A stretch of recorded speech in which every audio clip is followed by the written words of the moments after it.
Hello guys and girls, it's Aaron Lee here, and I'm doing a YouTube video today.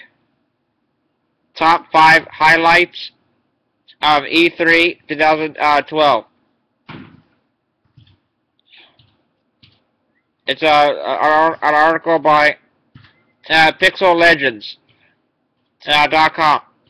Guys and girls, and this is by Ethan, published on June 4th, 2012. Updated 6/05/12. While it is still very early in the days of E3 2012, a lot of press conferences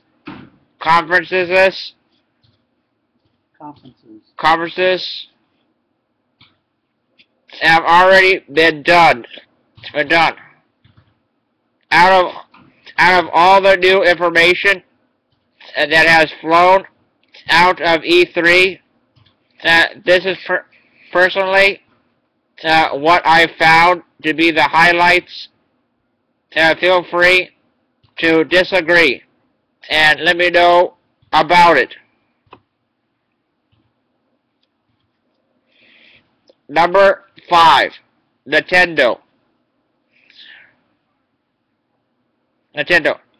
Even before Nintendo has had their press conference, they have released new information out on their Nintendo Direct channel.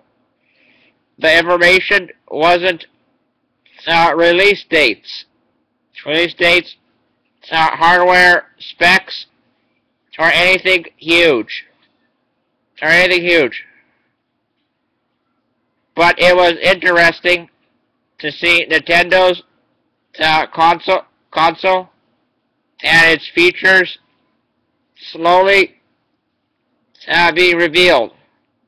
So far, we have a new controller to buy on top of the Wii U's gamepad in the form of the Wii U Pro controller. This controller mimics the tradition controllers being used by current generation consoles in an effort to make the Wii U easier to develop for and port third-party titles. My favorite feature revealed about the controller was the use of a full-fledged D-pad.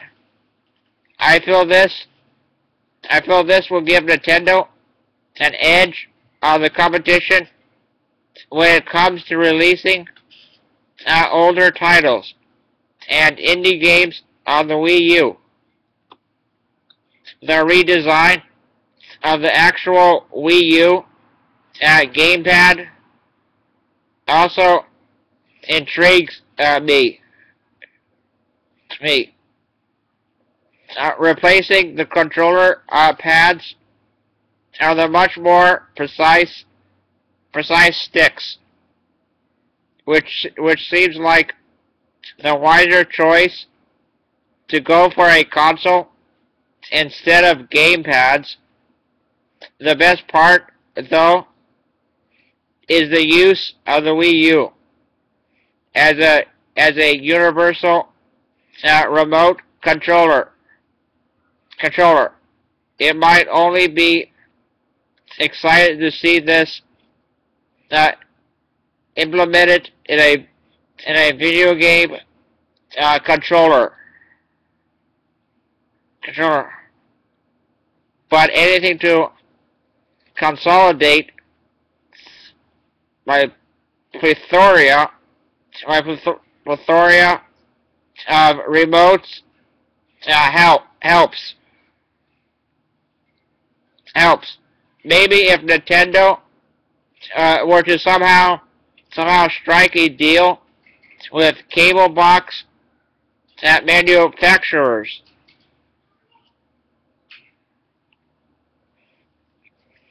One would be able to bring up the cable guide on the controller. The amount of possibilities is mind-boggling, and I am sure more will be revealed when the real press conference gets underway. And guys and girls, that sentence right there was crossed out. Scratch that. Scratch that. The press conference was completely underwhelming. It wasn't bad per se, but it really did cater to the hardcore audience. If Nintendo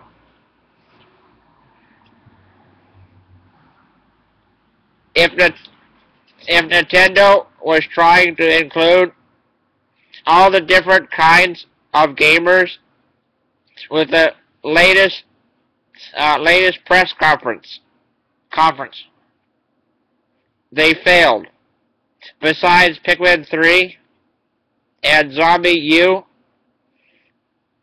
the rest of the hardcore titles were all mostly games that are released last year and were re-released with new gimmicks utilizing the hardware. This does sound too enticing. Nintendo decided it would be better to cater to the casual crowd by showing Nintendo Land instead for the rest of the show. While it was disappointing, I am still impressed by a lot of the tech and ideas Nintendo is putting forth with their system. Just very little was seen in the latest press conference. There is still a slim chance of hope though.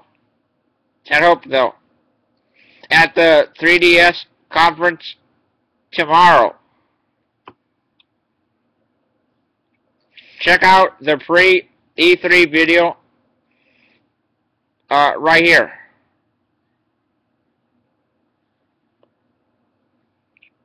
And watch the Pikmin 3 demo here, which is the only real interesting information to come out of the press conference.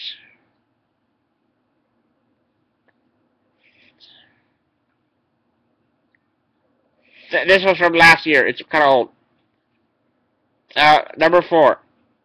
Rayman Legends. The sequel to the platforming sleeper hit of last year. Rayman Origins came out in 2011.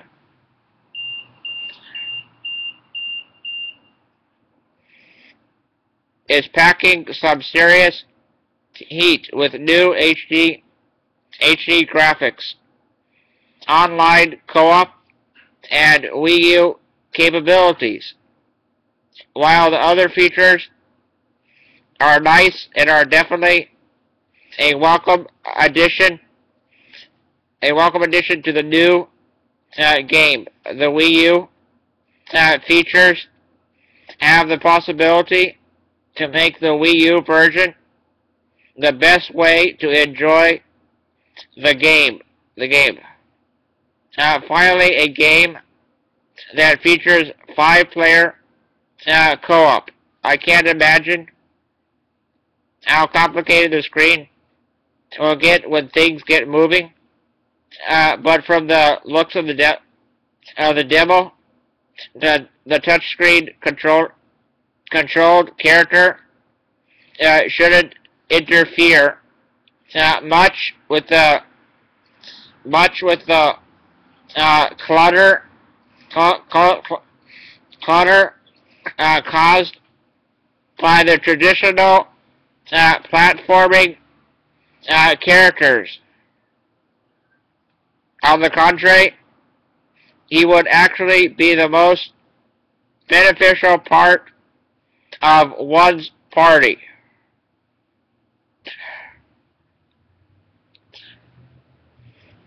I know it's kind of annoying, the cars that keep driving by my video. I know. It kind of stinks. It kind of sucks, actually. The fifth player is played on the Wii U gamepad. It appears to play similar to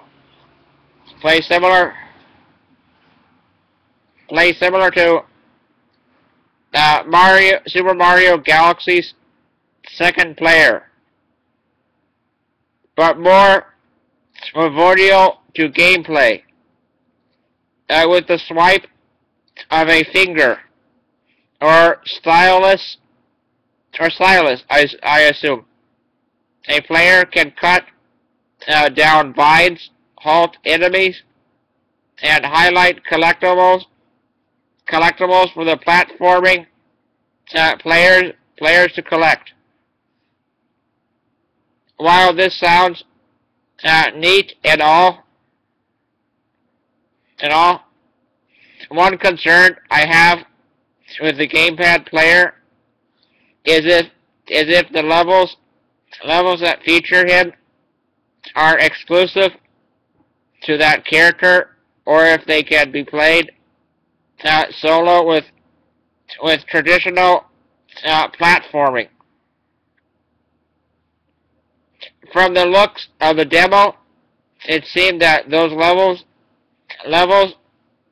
would be impossible without certain tasks completed with the use of the touchscreen. Only time will tell how this works out. But I still have hopes, high hopes, for the sequel to one of my favorite games of last year, meaning 2011. Watch the E3 gameplay trailer below. Did they give you a link to the gameplay trailer below? http // www.youtube.com /watch question mark lowercase v equal sign lowercase v lowercase I just one I 1 the number 1 lowercase s n uppercase h lowercase e lowercase o uppercase q lowercase f number 8.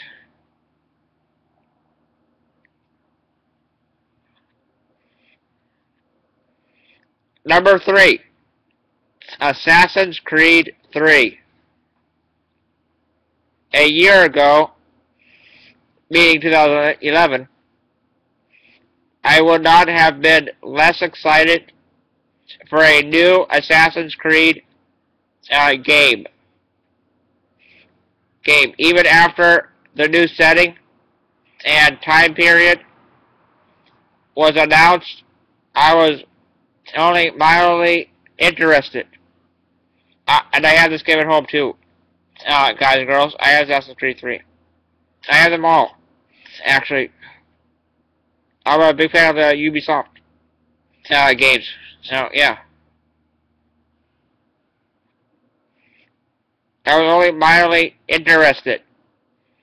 That all changed when I viewed the naval battle sequences tied to the game.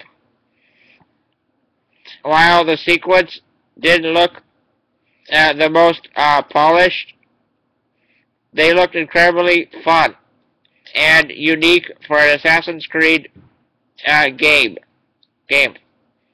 I would love to have land roaming sequences broken up by commanding an entire ship to battle.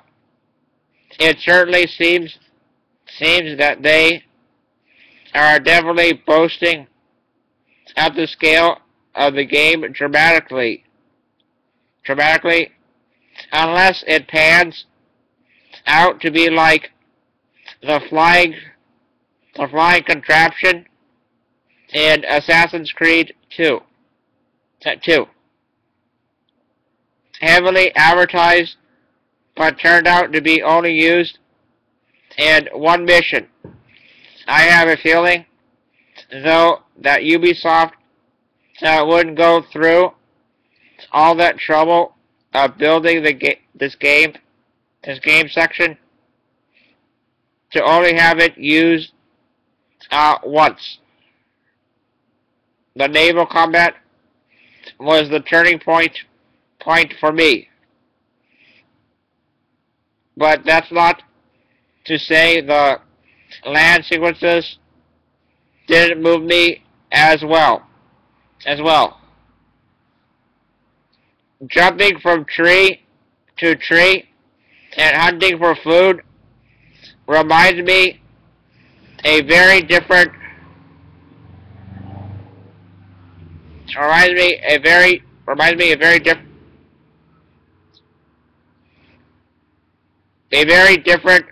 Red Dead Redemption, and I loved it. Hiding in trees and leaping onto my prey feeds into the inner hunter that is inside me. It is a significant change for the Assassin's Creed series. Series do not feature buildings on top of buildings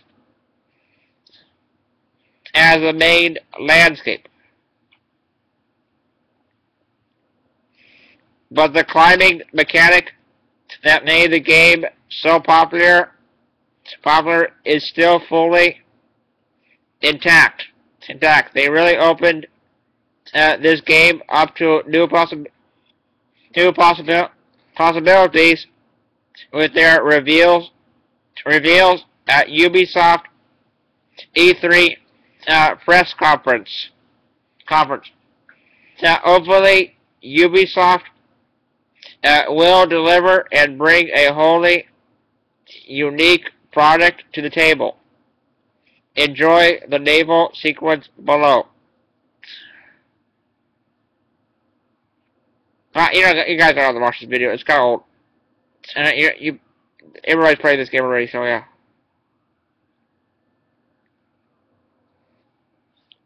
And number 2 is Watch Dogs, which was announced last year, but it is coming out next year, 2014.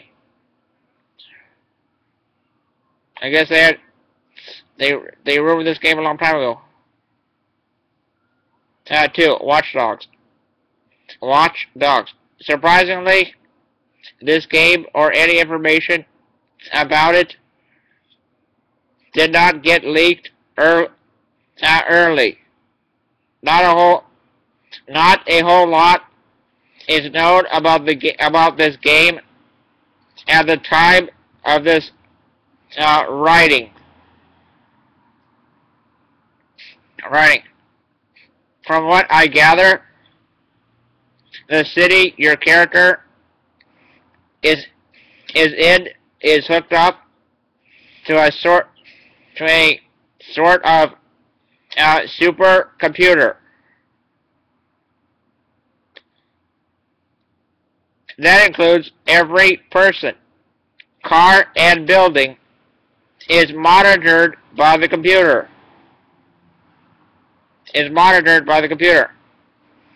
what this does is give your player a mechanic to hack pretty much everything around them. Because let's face it, once one firewall is breached, everything is compromised. This is how the main mechanic of the game works. It works, messing everything up with the touch of a button. In the demo, a player causes power outages to distract guards and car crashes to create diversions. It looks very clear and appears to require the player to think about their surrounding area and how they can use it to their advantage, opposed to brute force shooting. It looks very cool and fresh, but is also very hard to describe due to the lack of information about it. Hopefully, we will hear more about it as the show goes on. For now, I highly recommend you check out the video below to see for yourself just how cool creating power outages can be. Official Watch Dogs E3 gameplay demo trailer. So you can also watch it on YouTube too, guys and girls.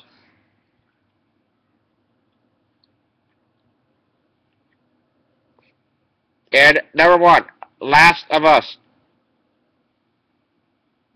My best friend Zach Gray has this game, and so does Ghost Robo.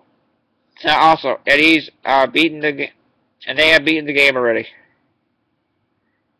And it is only for PS3. Not one zombie in sight at the E3 demo. The announcement trailer for this game featured a man and a young girl fighting it out against a horde of zombies. It looked fairly generic besides the dialogue, but being developed by Naughty Dog put that game right on the radar for a lot of gamers. And now, with actual gameplay footage being shown, The Last of Us really seemed like a great take on how a survival game should be.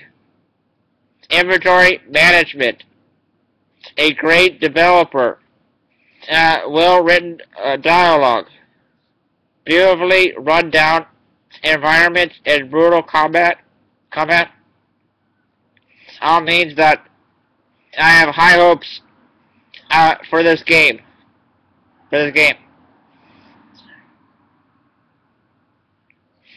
I really don't like getting hyped up for games and they're perfectly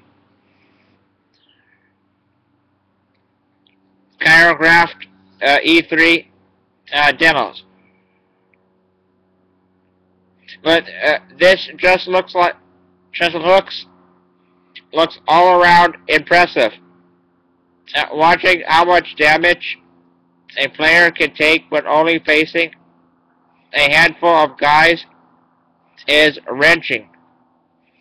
All of the violence on the screen felt like it carried a lot of weight, and every hit the player took looked like it hurt.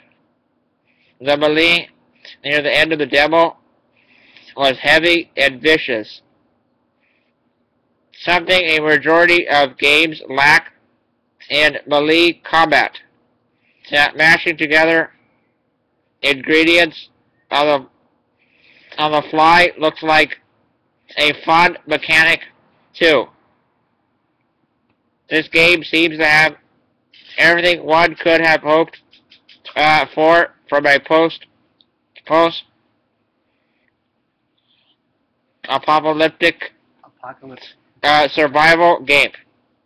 Check it out in the video down below and see if the game resonates.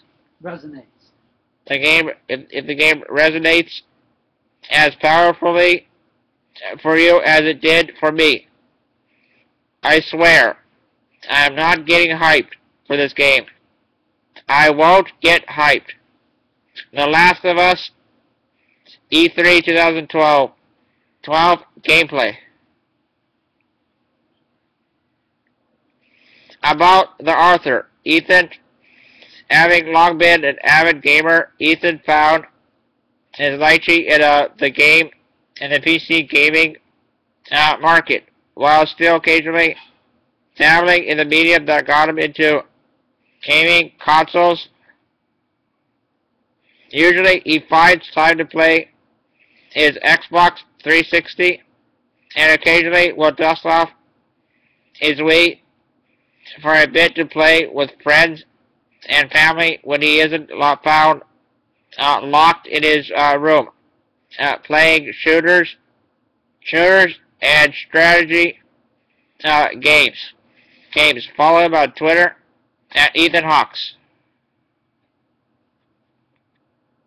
And no comment on this video, on this article. But please rate, comment, like, favorite, subscribe, view, opinions, and thoughts. I hope you like it and enjoy it for your viewing pleasure, guys and girls. And it helps a ton if you add a favorite and hit the like button. And okay, gotta go now. It's nice knowing you all. Alright, bye.